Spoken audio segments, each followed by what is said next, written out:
In this video, I'm going to show you how to tune the guitar using a clip-on tuner. So I have the tuner attached to the head of the guitar.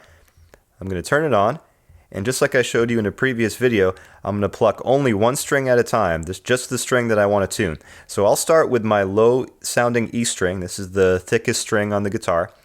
And what I'm going to do is I'm going to follow that string all the way down the neck of the guitar to its end where it's wrapped around a tuning post. And that's the tuner that I want to turn, okay, to change the sound. So I'm going to pluck this string, and we'll take a look at the screen here and see what it says. Now, our aim is to get the string to read as the correct letter that it needs to be, and to get the lights as close to the center as we can, okay? So I'm going to pluck this string, and let's see what we get. All right, so it says D sharp. So this string's way out. Now, in the musical alphabet, because D is before E, that means this string is too low, and I need to make it sound higher. Now on my guitar, if I turn my tuner to the left or counterclockwise, it's actually going to make that string tighter and make it sound higher. Okay, this is usually the case with most guitars, but it may be different on yours. So it's a good idea to go slow and to use your ears and watch very carefully and make sure you're turning it in the correct direction. Okay, so this string is low and I want it to sound higher. So I'm going to turn this to my left. Okay, good. So now it's reading as an E, but you see the lights are way over here on the left. So when the lights are on the left-hand side, that means the string is too flat. Okay, so just like a flat tire, I want to put some air into it, get it up to the center. And you notice that I'm constantly plucking that string, because what the tuner's doing, the tuner is just listening to the sound and is picking up the vibration through the wood. Okay, so you have to constantly be giving it information so that it can give you a good read on the pitch. Okay, good. So as you see, pretty much right in the center. Now you're gonna notice that it kind of wavers a little bit, and that's fine. You'll never get it like exactly perfect. It'll move a little bit, but that's great. So there's our E string. I'm going to go on to my A string now. Let's see what we get. Okay, good. So it's an A, but it's just a little bit sharp.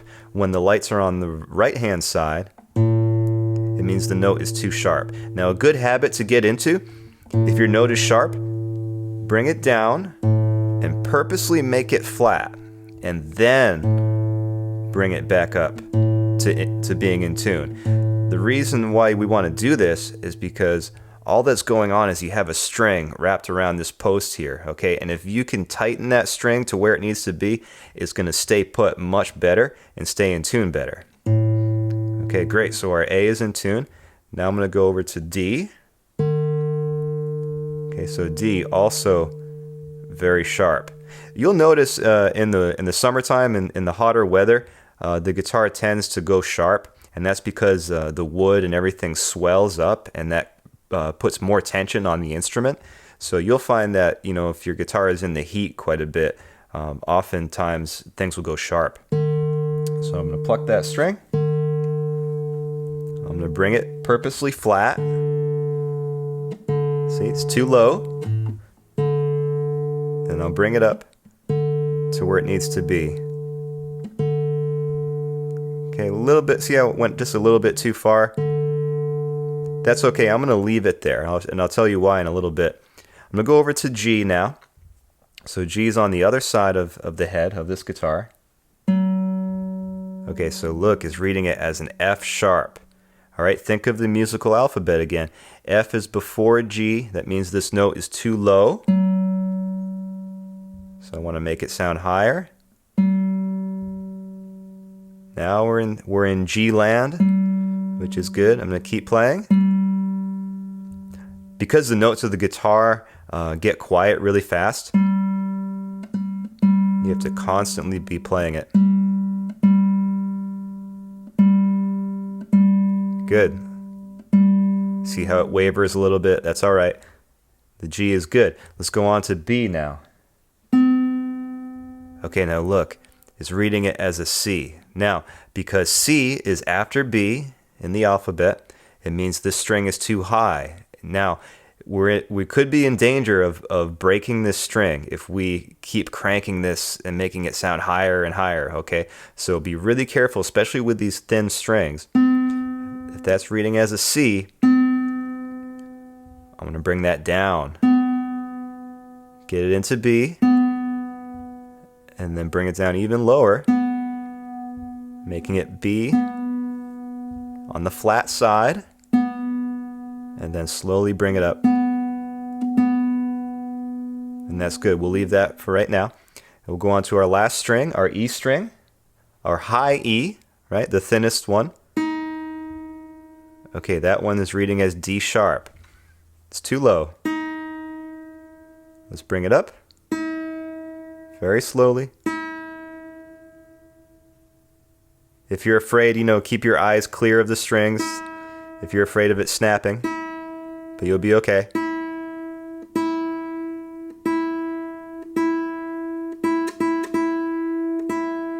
There we go.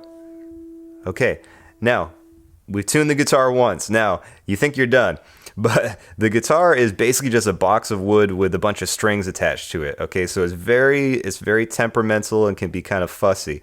So after you just did all that twisting and turning of these knobs, there's a good chance that that it's still not perfect. Okay, because it changes the tension on the guitar as you go through and tune each one.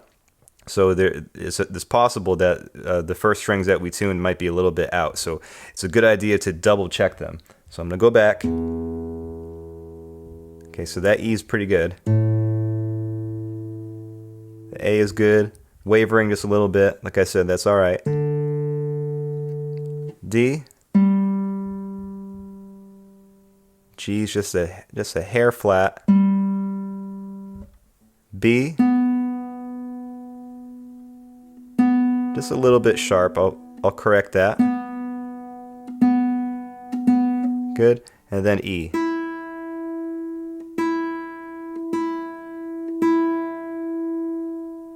Great.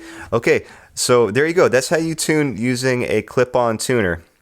Highly recommend you get one of these and just leave it attached to your guitar, and it'll help you stay in tune and make playing and learning a whole lot more fun. All right? So great. Good job.